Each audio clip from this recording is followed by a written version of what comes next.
Amin. Ya, shalom. Selamat pagi Bapak Ibu sekalian. Sudah sampai di bulan ketiga ya. Rupanya sudah sampai di bulan Maret ya, dan bulan Maret itu jalan-jalan terus ini. Tolong dikembalikan ke pertama nak. Ya maaf ya. Tadi malam saya coba pakai PowerPoint ya, semoga tidak tambah bingung ya. Ya, jadi hari ini kita belajar tentang satu tema baru ya. Sebetulnya masih berkesinambungan dengan bulan lalu. Bulan lalu kita bicara tentang pohon pengetahuan yang baik dan yang jahat. Dan hari ini kita belajar tentang pohon kehidupan ya. Pohon kehidupan itu tertulis di kitab Kejadian dan Wahyu. Jadi pohon ini hanya ditulis di awal dan akhir, menarik ya, hanya di Kejadian dan Wahyu. Di tengah-tengah memang ada Amsal yang membahas tentang itu, tetapi konteksnya lain ya. Tetapi yang lebih ditekankan di kitab Kejadian dan Wahyu, awal dan akhir, menarik ya. Dan saya cek dulu ya, bisa ya? Oh bisa, puji Tuhan ya. Ya kita akan mulai dari ayat Kejadian 2 ayat 9. Ini bicara tentang pohon kehidupan ya. Lalu Tuhan Allah menumbuhkan berbagai-bagai pohon dari bumi yang menarik dan yang baik untuk dimakan buahnya. Jadi rupanya Tuhan ini yang menciptakan semua pohon yang ada di Taman Eden. Ini bicara tentang kisah penciptaan ya. Dan kemudian dikatakan pohon kehidupan di tengah-tengah taman itu, serta pohon pengetahuan tentang yang baik dan yang jahat. Pertanyaan saya, berarti di tengah-tengah taman ada berapa pohon? Kalau lihat cerita ini ya, ayat ini, berarti di tengah-tengah taman itu ada 2 pohon. Ya, bingung nggak? Enggak ya?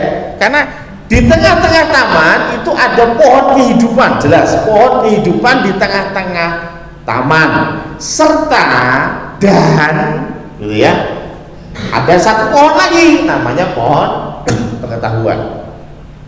Jadi 2 pohon ini ada di tengah-tengah taman ya, 2 pohon, jangan salah ya, ada 2 pohon, satu pohon pengetahuan, satu pohon kehidupan.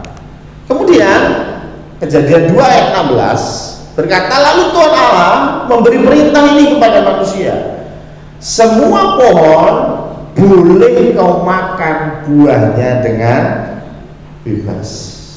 Jadi ini kata kuncinya bebas. Makanya saya beberapa kali sampaikan bahwa di dalam Kristus tidak ada yang namanya takdir, betul ya? Ya, satu-satunya yang ada adalah rancangan damai sejahtera yang disediakan Allah untuk kita itu. Dan itu pun rancangan. Kita mau ikut, ya kita akan menikmati damai sejahtera. Anda nggak mau ikut, ya silahkan, tapi jangan berharap ketemu dengan damai sejahtera. Tetapi dikatakan dengan bebas, dan ayat 17, tetapi pohon pengetahuan tentang yang baik dan jahat jangan kau makan buahnya. Ingat, ada 2 pohon di tengah-tengah taman dan hanya satu yang dilarang. Setuju ya? Artinya apa? Boleh nggak kita makan pohon kehidupan? Buah pohon kehidupan? Boleh. Ingat tuh kata-kata ayat 16, dengan bebas. Jadi boleh dimakan, semua boleh, kecuali satu. Semua boleh dinikmati kecuali satu. Dan satu itu adalah yang pengetahuan. Jadi artinya pohon kehidupan ini memang diciptakan untuk kita. Pohon kehidupan ini memang didesain untuk kita nikmati. Dari awal, sejak semula, pohon kehidupan itu memang untuk kita. Tuhan gak pernah menciptakan itu untuk yang lain. Kalau pohon pengetahuan, ada yang tanya, kenapa Tuhan ciptakan pohon pengetahuan? Yang jelas itu bukan untuk kita. Yang jelas pohon pengetahuan itu bukan untuk kita. Makanya Tuhan bilang jangan makan buahnya, karena itu bukan buat kita. Buat apa? Ya nggak tahu. Ya Tuhan yang punya acara, Tuhan yang punya rancangan, Tuhan yang punya keinginan, terserah dia dong. Ya, saya sempat omong bahwa pohon pengetahuan itu seperti Tuhan punya pisau, dan pisau itu ditaruh di atas meja, dan Tuhan bilang kepada anaknya, yaitu kita, jangan mainan pisau. Lalu kita mainan pisau dan berdarah. Apakah berdarahnya itu berarti Tuhan menghukum kita? Tidak. Itu konsekuensi dari kita nggak nurut. Betul ya? Maut itu bukan karena kita dihukum Tuhan, bukan. Tetapi maut itu konsekuensi dari kita tidak taat, gitu ya. Jadi kita kebeler itu bukan hukuman Tuhan. Ya, seorang bapak bilang, Jesel jangan lari-lari, nanti kesandung jatuh. Jesel tetap lari-lari, terus kesandung jatuh. Ya, lututnya berdarah. Apakah lutut berdarah itu hukuman dari papahnya? Ya enggak, itu gara-gara dia lari-lari tadi, dikasih tahu jangan lari-lari. Tapi kalau ditanya, kenapa bapak tadi punya pisau dan ditaruh di meja? Ya, we don't know. Ya, mungkin bapaknya adalah om yang mau bikin tulisan sampai nggak jadi, ya. Siapa tahu ya kan? Bisa jadi kan? Artinya ya nggak tahu Tuhan ngapain dia bikin pohon pengetahuan dalam konteks ngapain sih bikin begituan, ngapain bikin pohon yang ada buahnya gitu ya. Walaupun kita sudah pernah membahas kenapa Tuhan taruh itu di taman, untuk kita bisa betul-betul bebas memilih mau nurut Tuhan atau tidak nurut Tuhan. Betul ya? Itu kebebasan hakiki yang Tuhan berikan ya. Seperti Pak Marno, kamu bebas mau cari pasangan hidup seperti apa, bebas, tapi hanya boleh indah ya. Itu namanya gak bebas ya. Ya, kalau bebas ya terserah ya. Pasti ada wanita lain, pasti ada pilihan lain, bebas memilih. Nah, hal yang sama Tuhan taruh pohon itu di tengah-tengah taman supaya kita bebas memilih, betul-betul bebas, nggak pura-pura bebas ya, betul-betul bebas. Mau nurut apa yang firman Tuhan sampaikan, itu bagus. Nggak nurut, ada konsekuensi. Intinya begitu. Tapi kalau ditanya ngapain Tuhan ciptain orang kerjaan, ya nggak tahu juga. Tuhan ciptain untuk apa? Pasti ada tujuannya. Cuman saya nggak tahu. Ya nantilah kalau kita ke surga, kita tanya sama Tuhan. Ya. Ngapain sih? Untuk apa ini pohon? Ya. Tetapi yang jelas hanya pohon pengetahuan yang tidak boleh dimakan. Pohon kehidupan boleh banget, boleh dimakan. Kejadian 3 ayat 22. Ketika ceritanya Adam dan Hawa sudah digoda sama si setan, ya, ternyata Tuhan berkata bahwa dari 2 pohon itu ada dampak yang besar. Dua-dua pohon punya dampak yang besar.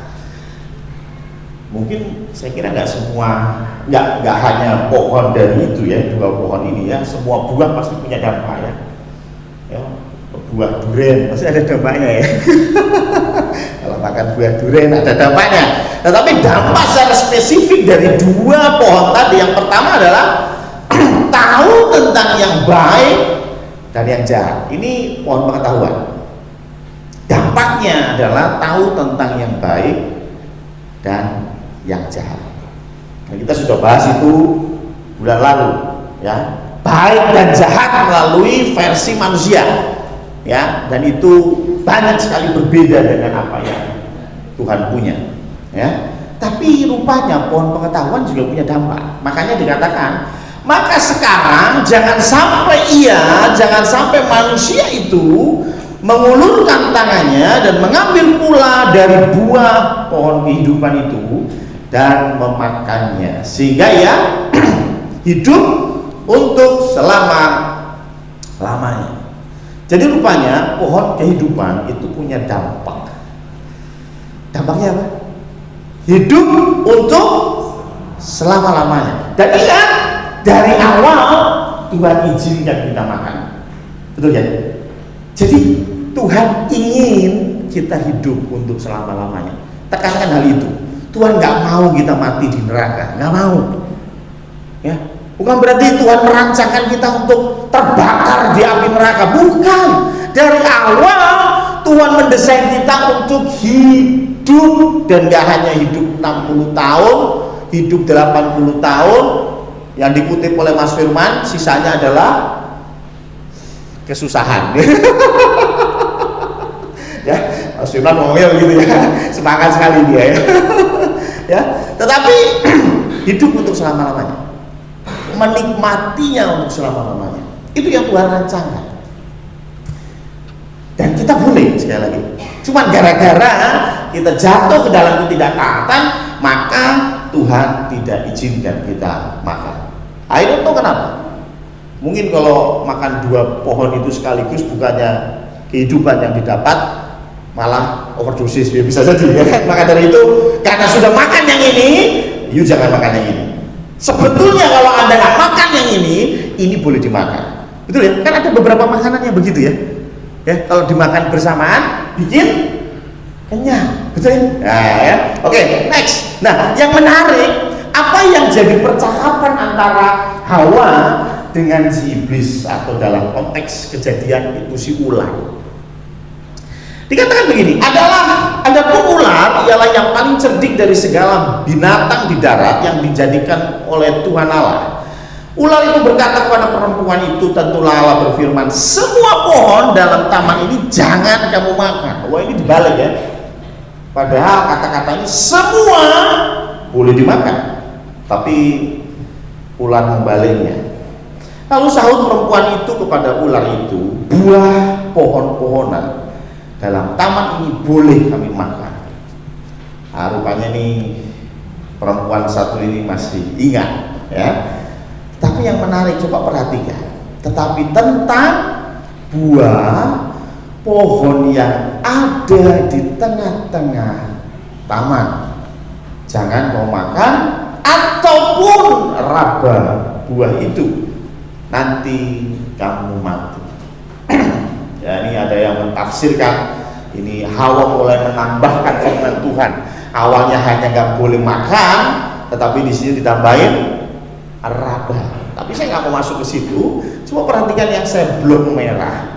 Dikatakan ada di tengah-tengah taman. Tapi Hawa tidak tahu bahwa di tengah taman ada berapa pohon? 2. Which one? Sehingga yang nggak boleh itu yang mana? Betul? Cuma dikatakan bahwa ada pohon di tengah-tengah taman, itu yang nggak boleh dimakan. Padahal kita jelas, tadi kita sudah belajar, di tengah taman ada 2 pohon. Pohon pengetahuan dan pohon kehidupan. Jadi sebetulnya tepat nggak omongannya Jero? Kurang tepat. Dan saya bisa melihat ini sebuah kebingungan manusia pada waktu itu. Mereka bingung dengan tujuan Tuhan menciptakan mereka. Mereka bingung dengan karepe Gusti ngopo. Sehingga mereka tidak melihat rancangan Tuhan bahwa kita dirancangkan sejak awal untuk hidup selama-lamanya. Yang diingat adalah yang nggak bolehnya, yang nggak bolehnya, yang nggak bolehnya. Makanya firman Tuhan bilang ini raginya orang Farisi. Loh ya, ragi orang Farisi itu begini, perintahnya satu, tapi dibikin banyak dan jelimet ya. Ya, kuduskanlah hari Sabat. Wah, aturannya dibikin jelimet sampai membawa tilang saja pada hari Sabat nggak boleh. Betul ya, guru-guru selama minggu ini cuma bawa tilang saja pada hari Sabat itu dimarahin. Gimana? Itu kan kebangetan. Firman Tuhan cuma bilang apa? Kuduskanlah hari Sabat. Khususkanlah hari Sabat itu untuk Tuhan. Bukan terus gak boleh bawa tilang. Ini ragi orang Farisi. Ragi itu bikin satu adonan yang kecil jadi gede, bikin aturan Tuhan yang simpel jadi ruwet. Jadi ruwet. Dan ini rupanya yang bikin Hawa juga bingung. Dan saya yakin gak cuma Hawa yang bingung, Adam pun bingung. Karena kalau kita baca ceritanya, setelah Hawa ambil makan, dia berikan itu kepada suaminya. Artinya suaminya ada bersama dengan dia. Waktu dia ngobrol sama si ular, suaminya ada. Tapi suaminya nggak nambahin. Yang nggak boleh itu cuman yang pengetahuan, ya kehidupan. Oh, itu rancangan Tuhan. Nggak pernah ngomong begitu si Adam, diam aja. Itulah mengapa kalau kita bicara tentang pohon kehidupan, rupanya manusia ini bingung akan rencana Allah. Tuhan tuh pengennya kita mati atau kita hidup. Tuhan itu pengennya kita punya pengetahuan atau kita tidak punya pengetahuan. Ini yang menjadikan manusia bingung. Apalagi ketika kita jatuh ke dalam dosa, kita lebih bingung lagi. Karena kita berpikir rancangan Tuhan untuk hidupku hancur. Pernah ada yang pernah punya pemikiran seperti itu? Pak Pendeta, dulu sebelum saya jatuh ke dalam dosa, rancangan Tuhan mulia. Tapi ini saya sekarang tuh, saya udah jatuh dalam dosa, keluarga berantakan, anak-anak hancur. Saya udah gak punya rancangan masa depan dari Tuhan. Betul begitu? Pernah Anda berpikir begitu? Wah, masa mudaku itu kacau. Coba dulu masa mudaku baik dan seturut firman Tuhan, pasti Tuhan rancangan yang baik. Tapi sekarang udah terlambat, nggak bisa. Ya kalau saya seperti ini ya sudahlah, saya seperti ini aja sampai mati. Dan kemudian mulai menyalahkan Tuhan, menyalahkan takdir yang tidak ada tadi. Ya. Mungkin saya sudah ditakdirkan menjadi orang miskin, mungkin saya sudah ditakdirkan untuk tidak bisa setia. Coba perhatikan rancangan Tuhan sejak awal itu apa sih? Kejadian 2 ayat 15. Ini manusia belum jatuh dalam dosa, belum. Tuhan Allah mengambil manusia itu dan menempatkannya dalam Taman Eden untuk mengusahakan dan memelihara taman. Manusia ditaruh di Taman Eden untuk mengusahakan, untuk memanage. Bahasa lain, tata kelola. Jadi rupanya kita itu diciptakan, saya sudah pernah bilang bahwa kita diciptakan bukan untuk jengkang-jengking menyembah Tuhan. Sorry ya. Anda nggak diciptakan untuk, ayo tiap hari Mas Purwoko harus bangun jam 6 pagi dan berdoa, harus. Karena untuk itulah engkau diciptakan. Nggak pernah ada begitu. Firman Tuhan nggak pernah ngomong begitu. Firman Tuhan bilang, aku menciptakan engkau manusia untuk mengusahakan, untuk jadi rekan kerjaku. Aku sudah bangun satu perusahaan dan engkau jadi CEO-nya. Betul? Betul ya? Yang bangun Taman Eden siapa? Gusti Allah. Dan manusia disuruh mengelolanya. Ya, yang membangun gereja ini siapa? Tuhan Yesus. Tukang Pak? Ya saya tahu ya. Tapi dasar dari gereja adalah Yesus Kristus. Kepala dari gereja adalah Yesus Kristus. Gereja ini milik Yesus Kristus. Tapi kita ditempatkan di sini itu apa? Mengelola. Ya. Kalau kita kelola terus genteng bocor, kayak dibenek-benek itu. Nah itu Pak Pendeta itu, ya AT3 itu ya, Lydia pasti mikir begitu ya.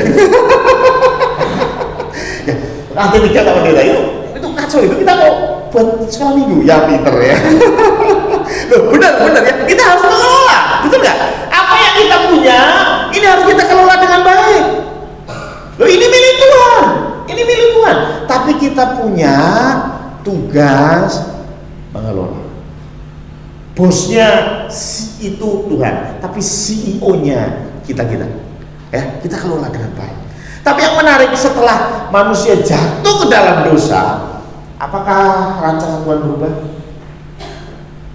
Karena lu gak becus, lu gak taat, sekarang keluar dari taman ini, terus gembel. Enggak. Firman Tuhan jelas katakan Kejadian 3 ayat 23. Lalu Tuhan Allah mengusir dia dari Taman Eden supaya sama. Rancangan Tuhan gak pernah berubah untuk Anda dan saya. Sama. Anda bisa bilang, aduh saya sudah jatuh dalam dosa.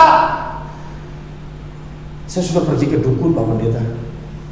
Saya sudah mengkhianati keluarga saya Pak Pendeta. Saya sudah seperti ini, sudah gak bisa dibenerin. Saya mau bilang itu omongannya setan. Betul? Karena rancangan Tuhan buat kita tetap sama. Cuman memang Tuhan bilang kamu akan mengusahakan tanah ini dengan kerja keras. Betul ya? Karena kita sudah terpisah dari Allah karena dosa.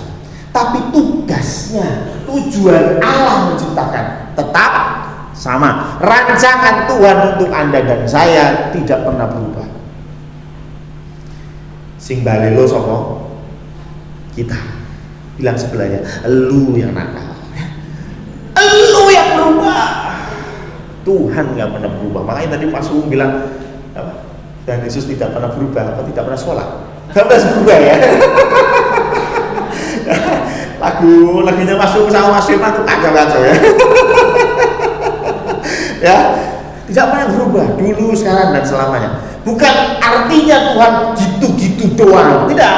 Tetapi rancangan Tuhan untuk kita tetap sama. Rancangan yang baik, rancangan yang penuh damai sejahtera.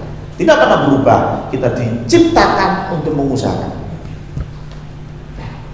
Itu rancangan. Dan kita seringkali bingung. Kita merasa Tuhan sudah mengubah rancangannya untuk kita. Enggak, tidak pernah. Sejak awal Tuhan rancangkan hal yang baik. Saya mau melompat sedikit. Kalau saya melihat yang namanya pohon kehidupan, jujur di Alkitab nggak dijelasin sih. Tapi biasanya pohon itu kalau dibilang pohon kehidupan, bahkan yang bisa memberikan hidup, kalau kita bayangin itu pohonnya pohon B aja, atau pohon yang penuh dengan kemuliaan. Kalau saya boleh membayangkan, itu pasti pohon yang spesial ya, karena ditaruh di tengah taman dan dikatakan dia pohon yang bisa memberikan kehidupan abadi. Kayaknya bukan pohon biasa. Saya kira ini pohon yang istimewa, pohon yang indah, boleh, pohon yang bersinar terang, pohon yang penuh dengan kemuliaan Allah. Ini cara pandang saya, betul ya? Karena ini pohon spesial ya, bukan pohon durian ya, pohon. Kalau kita lihat, ya tadi saya ngomong durian terus ya. Idam kali ya. Ya, ini pohon beringin lah. Kita lihat pohon beringin terpesona, begitu besar gitu ya. Itu pohon beringin. Gimana kita mendeskripsikan, menggambarkan pohon kehidupan? Wow, pasti pohon yang mulia. Ya, karena ini bagian dari rancangan Allah. Dan karena itu saya kok teringat dengan satu cerita Musa ketemu dengan Allah. Musa ketemu dengan Allah, bentuknya apa? Pohon semak belukar. Dan semak itu berapi tapi tidak terbakar. Coba bayangin, ada satu tumbuhan yang berapi, berarti kan bersinar dengan terang, mulia. Bahkan Tuhan berkata, Musa, lepaskanlah kasutmu karena tanah yang kau pijak ini kudus. Artinya ini wow, bukan karena tanahnya kudus, tapi karena ada kemuliaan Allah di situ, di api tadi. Dan itu bisa saya bayangkan ini seperti pohon kehidupan ya, karena itu dikatakan bahwa nyala api yang keluar dari semak duri ini adalah gambaran dari pohon kehidupan. Dan ketika itu Tuhan berkata bahwa Musa, kamu harus membebaskan orang Israel. Musa nggak mau, ayel-ayelan sama Tuhan sempat, ya kan? Tapi yang menarik, Tuhan bilang, bukankah aku akan menyertai engkau? Musa bilang, siapa aku bisa memberikan keselamatan bagi orang Israel? Siapakah aku bisa menyelamatkan orang Israel? Siapakah aku bisa membebaskan Israel dari cengkeraman Fir'aun yang kuasa? Tapi Tuhan bilang, bukankah aku akan menyertai engkau? Maksudnya apa sih? Bukan lu yang kerja, gue yang kerja. Betul ya? Tuhan menyertai itu gak cuman di sebelahnya dan diam. Enggak, ya kan? Enggak gitu, konsepnya enggak gitu. Ya, kalau kita lagi susah, bingung, aduh ini aku harus nebus nih, istri saya melahirkan, gak punya uang untuk nebus ke rumah sakit. Aduh piye yuk. Terus ada konglomerat bilang, wis akan jadi. Menurut Anda cuma ngancam itu kok bayari? Ya, saya yakin itu bayari ya. Ada mengancam itu apa? Ya, kalau cuma nemenin doang, bayar ya, sama aja. Oh, kita kesulitannya kita nggak punya duit untuk nebus, ya. Tetapi kalau ada orang kaya berkata, don't worry, aku akan menyertai kau. Itu bicara dia akan kebusi, gitu. Ya. Dan hal yang sama dalam konteks ini. Makanya Keluaran 6 ayat 6. Aku akan mengangkat kamu menjadi umatku dan aku akan menjadi Allahmu supaya kamu mengetahui bahwa akulah Tuhan Allahmu yang membebaskan kamu. Jadi keselamatan bukan datang dari Musa, tapi keselamatan datang dari Allah yang muncul dalam bentuk pohon kehidupan. Allah menawarkan kehidupan. Ini aku pohon kehidupan. Ya, kalau mau ikut aku akan membebaskan kamu. Konteks yang akan menyelamatkan kamu akan hidup dan kamu akan menjadi umatku dan aku akan menjadi Allahmu. Ini bicara apa? Relasi. Ya, relasi. Tuhan mau memperbaiki relasi yang rusak karena dosa. Tapi apa yang terjadi?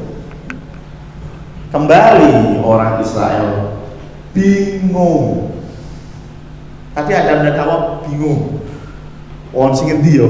Sing di pusat itu ada 2 pohon, yang mana mereka bingung. Dan di sini pun sama. Mereka bingung. Mereka menyembah anak lembu emas. Saya kira tahu ceritanya.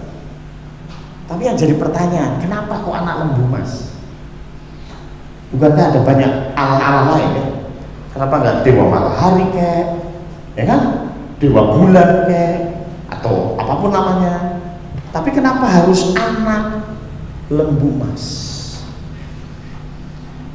Ini yang membuat kita bingung. Ini yang membuat Adam dan Hawa bingung. Ini yang membuat orang Israel bingung. Karena setan itu selalu mengkopi hampir mirip. Ya. Dan kita bicara pohon kehidupan dan pohon pengetahuan, sama-sama pohon. Sama-sama punya dampak yang besar. Satu memberikan pengetahuan, yang satu memberikan kehidupan. Saya yakin pohon pengetahuan juga tidak kalah menterengnya dengan pohon kehidupan. Betul ya? Sama-sama mentereng di tengah taman. Jadi mirip. Itulah mengapa Adam dan Hawa mungkin jadi bingung yang mana. Tapi ini juga sama. Kalau kita bicara anak lembu emas, kenapa sih mereka harus anak lembu? Karena ini aslinya bro. Aslinya tuh ini. Apa aslinya? Lihatlah anak domba. Ini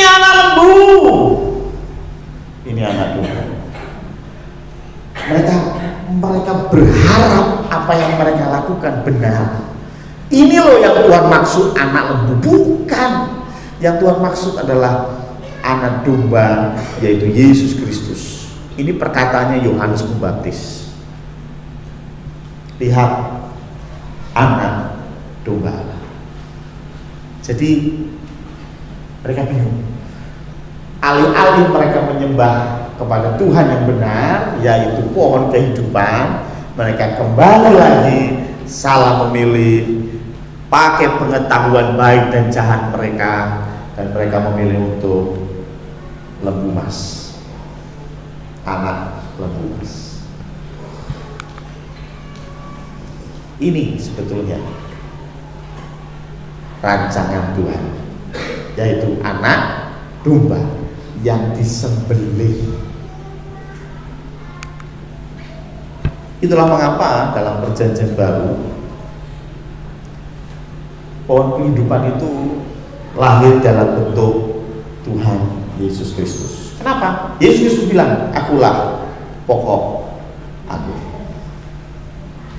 Dan kamulah ranting-rantingnya, barang siapa tinggal di dalam aku dan aku di dalam dia, ia berbuah banyak, sebab di luar aku kamu tidak dapat berbuat apa-apa. Tuhan mau kita ada di dalam pohon itu, punya relasi dengan pohon itu, sehingga dampaknya kita berbuah. Ingat, ini pohon kehidupan itu Yesus Kristus. Dia menghasilkan buah, dan barang siapa menikmati buahnya, dia akan hidup. Karena ini pohon kehidupan. Cocok ya? Tuhan Yesus berkata, barang siapa percaya kepadaku, dia tidak akan binasa. Dia akan hidup. Dia akan hidup. Gak mati, hidup. Syaratnya kau harus makan buah dari pohon kehidupan. Tetapi yang menarik, ketika kita dicangkokkan, kita menjadi relasinya Tuhan Yesus, rupanya kita pun berbuah. Betul ya? Gak cuma Yesus yang berbuah, tetapi kita pun dikatakan di dalam aku, barang siapa tinggal di dalam aku dan aku di dalam dia, ia berbuah banyak. Kita jadi rekan sekerjanya Allah. Allah jadi providernya, kita jadi carang-carangnya, dan kita menghasilkan buah.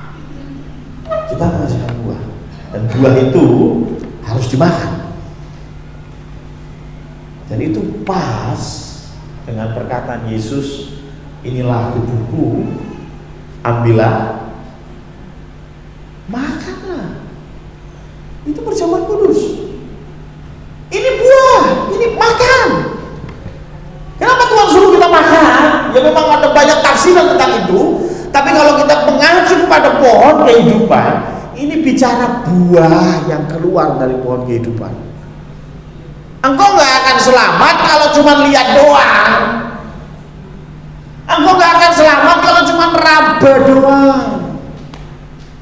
Anda gak akan selamat kalau hanya foto dengan Instagram dengan buah Yesus dan posting di internet. Gak akan selamat. Maksudnya apa sih? Engkau gak akan bisa selamat kalau kau hanya mengagumi Tuhan Yesus. Ku kagum orang akan kau. Bagus. Banyak orang yang kagum dengan Yesus, tapi percaya? Nah, kagum. Ada orang yang begitu luar biasa, ada manusia dengan ajaran yang begitu sempurna, kagum. Percaya? Enggak. Ada orang yang dengan PD-nya pakai kalung salib segede jangkar, betul ya? Di sini salib, ya, kanan kiri salib, begitu kan? Tatonya salib. Ada lagi yang kurang ajar, ya, ada cewek, belahan dadanya rada turun, lalu dikasih salib. Aduh, itu seperti Golgota. Bukit Tengkorak. Paham ya? Loh, dengan bangganya gitu, pakai salib, foto Instagram. Sorry, selamat. Nah, kalau hanya pakai salib segede jangkar, Anda umumkan ke semua orang, aku orang Kristen nih, gue pakai salib. Nggak ngefek. Kau cuma merabanya, kau hanya merasakan berkatnya, kau hanya merasakan mujizatnya. Haleluya. Kenapa? Saya itu sakit, Tuhan sembuhkan. Haleluya. Mau percaya Yesus? Enggak. Ya, ada yang begitu. Ada. Makanya Tuhan mengutuk beberapa kota, salah satunya Kapernaum. Dikutuk Tuhan kenapa? Karena aku bikin mujizat yang banyak di sini. Mujizat tak terhitung di kota ini. Tapi kamu tidak mau percaya. Berarti ada nggak orang yang sudah dapat mujizat tapi nggak percaya? Ada. Mereka cuma raba doang. Enak di buahnya nih. Luar biasa buahnya nih. Dimakan? Nah. Tapi Tuhan bilang, inilah tubuhku, ambillah, makan. Ini mengingatkan kita, Adam dan Hawa yang makan pohon pengetahuan, yang sebetulnya Tuhan mau manusia memakan pohon kehidupan, dan itu adalah Yesus Kristus. Perbandingannya ya. Sebetulnya itu pohon kehidupan, sebetulnya dia pohon kehidupan yang dipaku di kayu salib. Kalau engkau tidak makan dari pohon kehidupan, engkau gak akan selamat. Engkau gak akan hidup untuk selama-lamanya. Rancangan Tuhan tetap ya dan amin. Orang Israel, orang Yahudi kembali bingung. Mereka berpikir bahwa bukan ini pohon kehidupan, sehingga pohon kehidupan yang betul-betul pohon kehidupan ditebang dan dibiarkan mati. Yesus Kristus. Tapi yang menarik, Tuhan bilang apa? Jikalau biji gandum tidak jatuh dalam tanah dan mati, ia tetap. Tapi jika ia mati, ia akan menghasilkan banyak buah. Wow. Makanya kitab Wahyu menulis pohon-pohon kehidupan. Lebih dari satu. Kenapa? Karena Yesus sudah mati. Yang tadinya cuma satu benih, satu biji saja, tapi karena dia mati, dia menghasilkan banyak buah. Bagi dunia, mati loh, selesai loh. Tapi Tuhan bilang, biji memang harus mati. Ketika kita makan pohon kehidupan, maaf ya, kita pun harus mati. Tapi mati supaya menghasilkan banyak buah. Apanya yang mati? Yang mati adalah diri kita sendiri. Hidupku bukannya aku lagi. Aku yang lama sudah,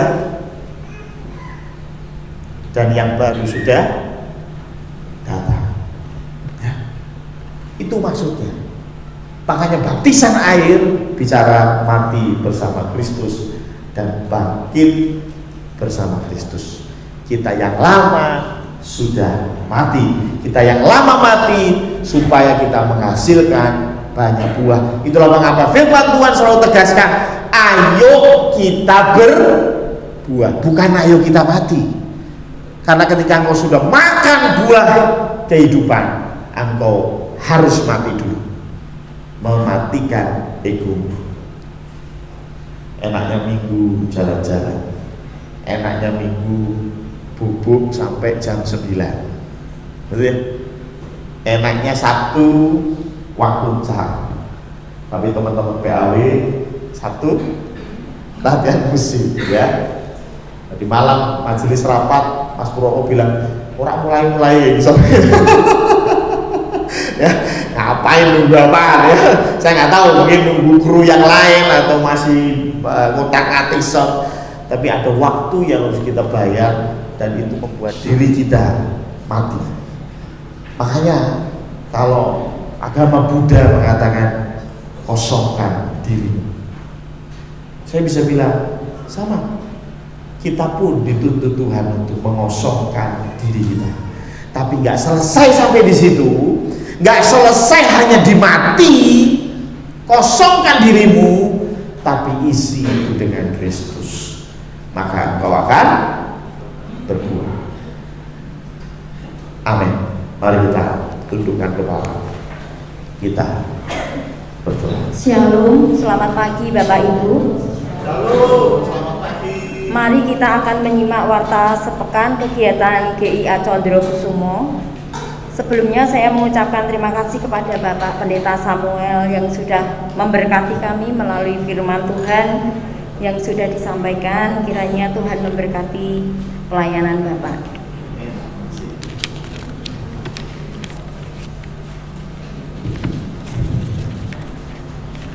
Setelah ibadah ini nanti pukul 10 ada ibadah tunas remaja, pujian Saudari Lauda, firman Tuhan dibawakan Ibu Ani. Di hari yang sama pukul 15 Genji akan mengadakan kegiatan olahraga. Untuk kebaktian kedua pukul 17 pujian dibawakan Ibu VB, Ibu Dinda dan Bapak Purwoko.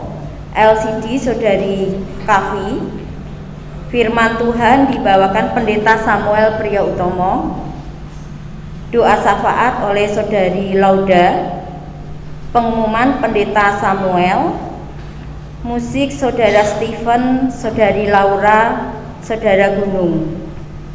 Perjamuan suci akan dilayani oleh Diaken Danu.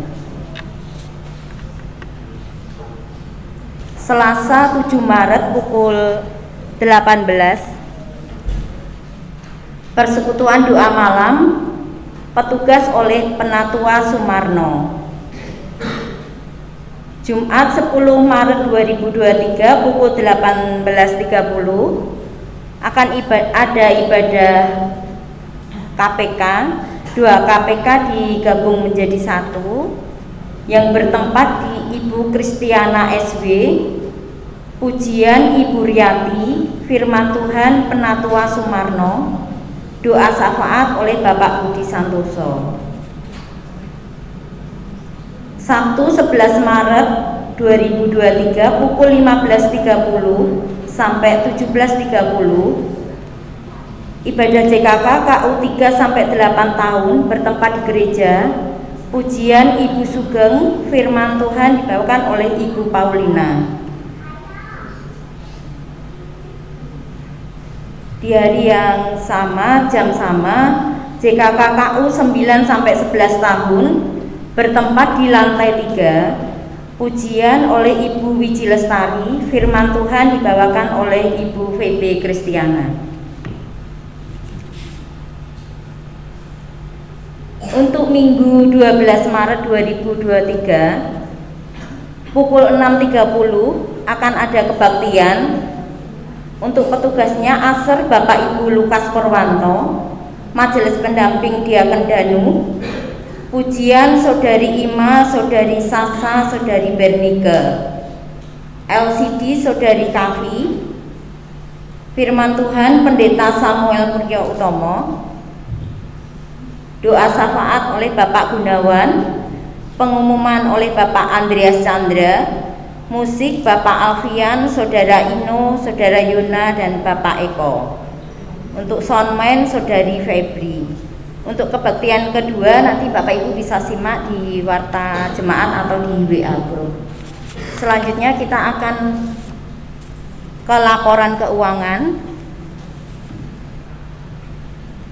Laporan kas pembangunan tahap 3 saldo per 4 Maret 2023 sebesar Rp23.899.875. Untuk persepuluhan minggu 26 Februari 2023 berjumlah Rp10.085.000. Untuk persembahan syukur berjumlah Rp600.000. Untuk anggaran JA 50 saldo per 4 Maret 2003 kita masih mengalami minus sebesar Rp21.002.000. Panitia JA 50 memberi kesempatan bagi jemaat yang ingin berpartisipasi di JA 50 dapat memberikan persembahan lewat amplop khusus JA 50, dapat juga melalui janji iman dengan langsung menghubungi Ibu Brenda selaku bendahara JA 50. Panitia membutuhkan 30 kilo telur untuk Paskah. Bagi yang ingin berbagi berkat bisa menghubungi Ibu Suharti. PDP akan dilaksanakan besok pada tanggal 19 sampai 27 Mei 2023. Bagi yang tergerak untuk mengisi konsumsi dapat menghubungi Ibu Sugeng Riyono. Kita akan menginjak ke warta khusus. Telah dibuka penerimaan pendaftaran murid baru PAUD Alfa tahun ajaran 2023-2024 dengan persyaratan bisa dilihat di warta khusus ataupun di WA Group. Bagi Bapak Ibu Saudara yang memiliki putra putri atau kerabat berusia 3-4 tahun dan ingin mendaftarkan diri bisa menghubungi Ibu Ana. Bisa menghubungi Ibu Ina. Demikian warta sepekan yang bisa kami sampaikan. Tuhan Yesus memberkati. Ya, terima kasih Mbak Hartanti yang beberapa hari ini suaranya hilang, tapi ternyata gimana? Hilang nggak tadi suaranya? Haleluya ya, jadi rupanya sudah bisa cerewet, bisa ngomong lagi, maaf. Kelepasan ya. Ya Bapak Ibu, saya tambahkan sedikit ya, yang satu aja enggak banyak, yaitu minggu depan itu ada PPK daerah 1 ya, jadi persekutuan pria Kristen. Ingat pria ya, jadi yang maaf ya, yang perempuan mundur dulu ya. Ini ya. Jadi karena ini khusus pria, karena itu saya mengundang untuk setiap kaum pria di tempat ini untuk bisa hadir hari Minggu 12 Maret jam 11 di tempat ini. Jadi kita jadi tuan rumahnya. Nah karena itu panitia daerah 1 maksud saya ya, ketuanya itu kalau bisa maklumlah sekarang ini kan zamannya absen gitu ya. Jadi saya nanti izin untuk saya share di WA Group Condro, dan bapak-bapak yang mau ikut, komitmen ikut bisa menuliskan nama, karena saya harus bilang ke ketua PPK dari Condro berapa orang gitu ya. Jadi kita bisa kira-kira ya, dari Condro berapa orang, dari Kencono Ungu berapa orang, dari Puri berapa orang. Jadi paling tidak dapat gambaran kira-kira nyiapin kadonya berapa. Enggak ya. Nyiapin tempat duduk ya. Jadi kurang lebih seperti itu. Nanti silakan bapak-bapak, sekali lagi bapak-bapak ya, jangan terus nanti saking semangatnya Bu Yanti, aku melu Pak. Ya, jangan, bapak aja ya. Ya, jadi bapak-bapak khusus ya yang mau ikut nanti bisa mengisi ya untuk di list WA Group. Saya kira itu tambahannya. Ya, ada lagi kan? Oh, tambahan apa? Oh, nggak ada ya? Ya, oke. Itu aja, terima kasih dan kita akan tutup ibadah kita dengan doa syukur. Mari kita bangkit berdiri.